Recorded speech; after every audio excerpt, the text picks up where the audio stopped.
Bonsoir les petits monstres. Pour ce soir, je vous propose la suite directe de Il nous traque de LT Sony, en espérant que cela vous plaira. Place à l'histoire.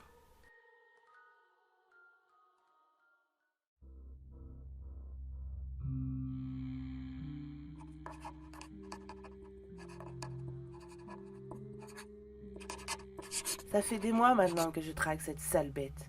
Des mois que je relève ses empreintes. Pose des pièges, fabrique des dizaines de leurres. J'ai même emmené un groupe de randonneurs en appât, alors que pourtant, ils étaient là pour la bonne cause. Mais rien n'y fait. À chaque fois, elle m'échappe. La seule chose que j'ai retrouvée de ce groupe, c'était les derniers mots de celui-ci qui lui a échappé. Enfin, celui qui a pu tenir aussi longtemps. Cela m'a quand même servi à quelque chose. La description physique qu'il a fait de la créature. Cela me confirme qu'il n'y en a bien qu'une seule, ou alors des frères siamois, mais je pense plus pour une seule.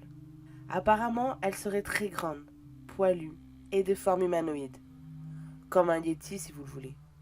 Les rares fois que j'ai fait sa rencontre, je n'ai eu temps que de faire des tests balistiques sur elle. Pistolet à point, raté. Arme automatique, raté aussi. Il semblerait que pour percer sa peau et aussi sa fourrure très épaisse, il faudrait au moins du calibre 12. Mais le gros problème que j'ai avec ces armes, c'est qu'ils demandent un minimum de précision. D'où leur cadence de tir. Mais dans le blizzard, ce n'est pas la précision que j'ai le plus souvent. Il va donc falloir que je ruse. Je pense avoir une dernière petite idée. Ce monstre semble aimer la nature plus que de l'être humain. C'est pour ça que cette fois-ci, je suis allée retourner à mon chalet avec un petit animal tout mignon. Un chat. Il fera guise d'appât. Parfait pour faire venir cette créature. Si tout se passe comme je l'avais prévu, elle fera rien du tout. Au contraire même. Bon, je vous promets que moi, de mon côté, je ne leur ferai pas de mal non plus. Ce n'est pas moi le monstre. Mais je laisserai cette petite animal quand même enfermée dans une cage, pour que la créature essaye de la libérer. Moi, eh bien j'attendrai sur le côté. Et dès que je verrai son énorme masse arriver, eh bien je tirerai dans le tas. J'emporte mon calibre 12. J'aurai le droit qu'à 2 coups. Bon, il commence à se faire tard. Je vais me préparer. Il faut que je prévoie la cage, le chat et tout ce qu'il faut pour le transporter en sécurité. Je ne tiens pas qu'il meure d'hypothermie avant d'arriver sur place. Avec le léger blizzard qui va s'annoncer, la caméra ne servirait strictement à rien, mais je laisserai toujours l'enregistrement audio. Cela fera toujours une preuve que c'est moi qui ai réussi à dégommer cette monstruosité. Je continuerai cet enregistrement quand j'aurai ramené son cadavre. À tout à l'heure.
Bordel de merde, encore raté. Je l'avais cette fois.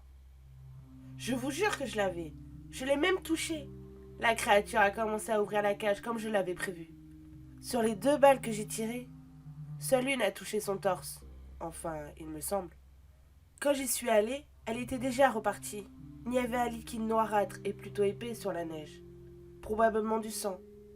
Je commence à comprendre un peu plus. Très foncé et épais. Voilà l'un de ses secrets pour affronter le froid glacial. Elle doit accumuler de grandes quantités de graisse dans son corps, même dans son sang. Elle est très intelligente, mais maintenant, je sais comment la frapper. Au lieu de viser le corps, eh bien, on va viser son estomac. Je suis sûre qu'un excellent régime va lui faire changer d'avis. Je vais en avoir pour un petit moment. Je vais essayer de vider tous les villages aux alentours et faire interdire la visite de la montagne. Je vais mettre cette créature à la diète. Je vous recontacterai quand j'aurai fini, pour vous maintenir informé de mes avancées. Faites attention à vous en montagne. Et j'espère à très bientôt.